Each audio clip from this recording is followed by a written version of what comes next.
Welcome to this video about monitoring and quality assuring teaching and learning. Lesson observations and lesson pop-ins with a focus on pupils with SEND.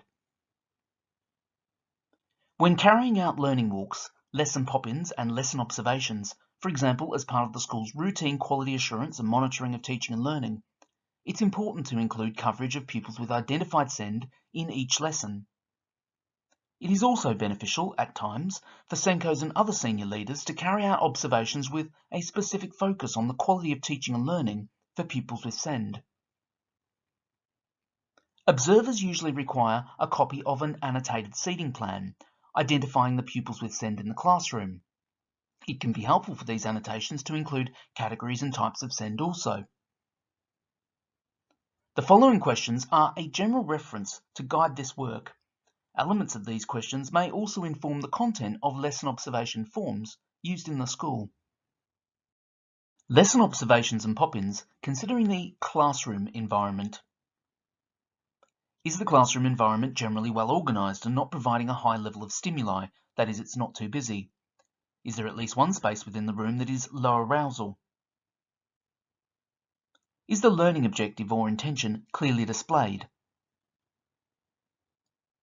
Does the classroom environment use a range of visual support resources to support self-regulation, learning and communication, including, for example, centrally located visual timetables and visuals to explain key concepts and vocabulary? Do visual resources and reference points such as working walls or desktop references use consistent colour codes, symbols and fonts? Are additional and specialist resources and equipment available for use for the pupils who need these? And are pupil groupings within the seating plan effective? Do pupils with SEND have optimal opportunities to access learning materials, teaching input, and additional support? Lesson observations and pop-ins focusing on pupil engagement. How long does it take for pupils with SEND to organise themselves and settle down to work in the lesson? How do pupils with SEND manage distractions throughout the lesson? Are pupils with SEND engaged in a lesson's various activities? What strategies are used by the teacher and any TAs to promote this? How do pupils with SEND engage with and respond to other pupils in the class? Is the seating plan or grouping in the class effective for pupils with SEND? Do pupils with SEND appear to be resilient and prepared for and stimulated by challenges? How do they react if they make a mistake or do not understand? And are pupils with SEND enjoying their learning experiences in the lesson?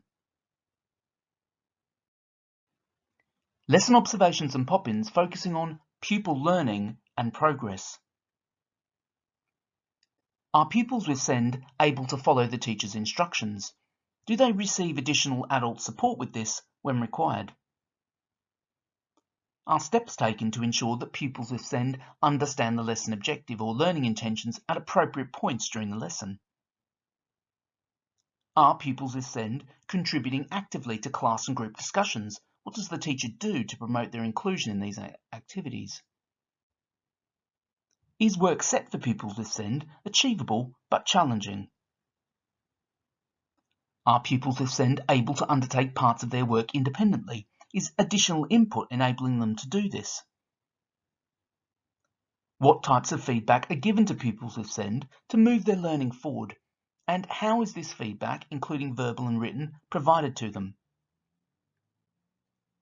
Do pupils with SEND make good use of additional resources and aids provided to them? Does the teacher apply recommended adaptive strategies in their teaching for individual pupils with SEND in the class? And are pupils with SEND making progress during the lessons? Lesson observations and pop-ins focusing on pupil support provided by TAs.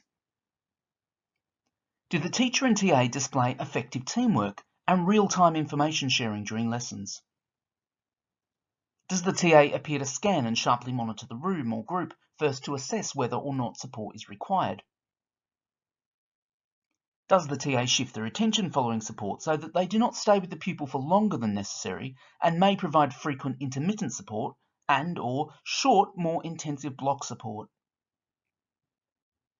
Is the TA using a range of questioning strategies to promote independent learning, as well as small extensions and challenges, avoiding a focus on task completion, spoon-feeding, repetition, or over-prompting? Does the TA break down instructions to pupils and provide more details, sometimes rephrased or alternatively phrased explanations? Does the TA act as a talk partner with pupils to rehearse with them how to ask questions and respond in class discussions? And does the TA employ clear motivational strategies to keep pupils engaged and resilient, including praise, verbal encouragement, unobtrusive reminders and prompts, setting short time-limited targets, checking in, tactical ignoring, de-escalation, and making positive work marks, for example, ticks and stickers? Lesson observations and pop-ins focusing on recorded pupil work. Is pupil work marked regularly? Overall, are pupils with SEND completing an appropriate quantity of work? Does the work set indicate that pupils with SEND are being set appropriately challenging work given their starting points and targets? Is it too easy or too hard? Is there evidence of extension tasks? Are the teacher's comments providing questions and next steps that pupils with SEND are likely to understand and respond to? Are there examples of meaningful and clear summative praise and encouragement in the marking? Do pupils with SEND appear to take pride in their work? Are pupils with SEND effectively self-assessing their work? And are annotations written, for example, to make it clear when SEND pupil work was independent or supported?